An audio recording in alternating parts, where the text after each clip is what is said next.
All right, Black Goose TV family, this is not going to be a long video at all. I just wanted to go ahead and give you all a little update on the different side of the boxing game when it comes to Ron Boots Ennis.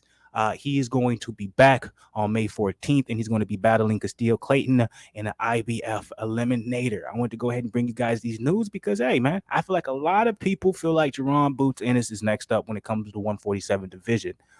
Similar to Virgil Ortiz Jr., who was supposed to have fought the past weekend, and that was supposed to be a potential fight that after he had beat McKinnison, we were going to see him call out some bigger names in 147 and hopefully get a title shot next up, or at least that's what Oscar De La Hoya had said. So Virgil Ortiz in the last weekend, he was supposed to have the fight against McKinnison, kind of like elevate him to where we're ready to see the young gun kind of take a bigger step up. Unfortunately, he was dealing with that illness. He has recovered. He said he's good to go, and he's looking for the next big fight. So salute to you, Ortiz Jr. Nothing but love over here. But Jaron Boots Ennis, he's that other young gun coming up in the 147 division. You've heard the likes of Terrence Crawford be asked about him. You heard the likes of Errol Spence be asked about him, Keith Thurman, etc., on and on. Shit, they even asked Floyd what you think of Boots. You know what I'm saying? So Boots is on the rise. If you've been watching him and following his career, I've recently, came across Boots maybe about 3 to 4 years ago. And he's only improved every time I've seen him fight. I've been nothing but impressed. He's very skillful. He very, very skillful, and his defense is actually absolutely beautiful. I love the way he's able to able to get in close enough range to make sure his shots get off, but then at the same time be able to avoid anything coming back at him and then counter off of that as well. It's absolutely beautiful. And his angles, his understanding of switching the stances. It's just he's a very, very, very technical and beautiful fighter with power in both hands. Something magnificent to watch. But with that being said, that's why I want to go ahead and give you guys this little news right here. Ennis is going to be back on May 14th. In an IBF Eliminator. So that means, if he does beat Custio Clayton, he becomes the IBF mandatory. We all know who has the IBF title as of now. Ugas is that guy who has it. So maybe that will make whoever the winner of Errol Spence and Ugas pay a little bit more attention to him. Now, guys, remember this also. Errol Spence said he wants to fight 2 more times at 147 before going up to 154. Check out my last video if you guys don't know. I went into the detail and the nitty-gritty of that. With that being said, with Errol Spence saying that, like I said, the thing about Errol Spence, he didn't name any names, right? Terrence Crawford, he names the names that he wants before he retired. And he said he wants Spence, he said he wants Ugas, and he says he wants Keith Thurman, and then of course he would want the winner of Jermell Charlo versus Brian Castano too.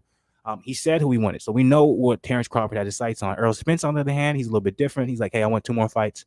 I want to move to 154, right? Never calls out names. All of these is just like, hey, this is what I have left in the tank. So, whether that can be Terrence Crawford and Keith Thurman as his last 2 fights at 147. Or that can be possibly, a mandatory in Boots Ennis and then Keith Thurman, and then he moves up to 154, and then we see Terrence Crawford versus Errol Spence. Like I said, there's a possibility we might see them fight at 154 and not 147 the way shit's going. Shit, Errol Spence said he would even fight Jermell Charlo, his boy. So, right now, the 140, let's be real, the 147 division is a mess. It's an absolute mess, and it's on absolute bullshit. But I'm hoping maybe this year shit starts getting sorted out and we can start being excited about it. Like, it's interesting how boxing works. It goes ups and downs. It's like the fucking stock market. It's like real estate, right?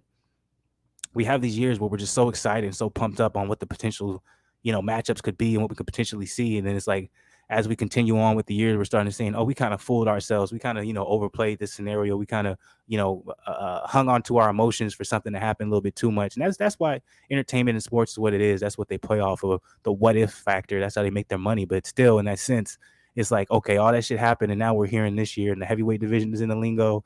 Y'all check out my video of me talking about that, and then the 147 division is in the lingo, and these are 2.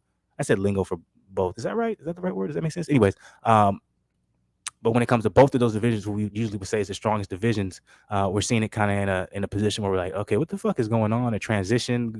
Some of the superstars are getting older, and et cetera, et cetera. So, Jaron Boots Ennis, he's one of those guys where it's like, I can't wait to see this fight just because I want to watch his skill level, and hopefully it propels him into the next chapter of his career where we're seeing him calling out the bigger names, and the bigger names acknowledging them as possibly winning the fight. Hopefully in a later year, because there's some good fights out there for Ennis. You know what I'm saying? Obviously, you don't want the Lubin effect. None but respect for Lubin, but Lubin taking on that Jermell fight a little bit too early, and you can see how dominant Lubin's been ever since. I would love to see a rematch between the two because I think it'll be completely different. But yeah, I just want to give you guys that news. How you guys feel about it? You're gonna be watching it. Are you guys as big a fans of Boots as I am? I'm a big fan of Boots. I'm a big fan of Ortiz Jr. Any new blood, young blood, when it comes to boxing, period, man, I'm always excited for. I love to watch it, especially if it's legit and it's not all hype. And Boots is legit, Ortiz Jr. is legit, so I'm all in for it. Let me guys know what you guys think about the fight. Drop it in the comments below. Hit the like button, subscribe to the channel. I'm out for the day. This is my last video. Not as much content as usual. It's been a long week, long day, but as always, I'm gonna be back tomorrow. Much love to everybody. Appreciate y'all. Keep supporting the channel. Keep dropping your comments in below. Even if you guys disagree with me, if you guys feel like I don't know boxing, if you guys think I'm an idiot, I don't care, man. Just drop it. Let me know. Let's debate it. Let's talk about it. Shit. Last thing I'm gonna do is get offended because, nigga, this shit is just entertainment. It's just boxing. It's all fun. So I'm out.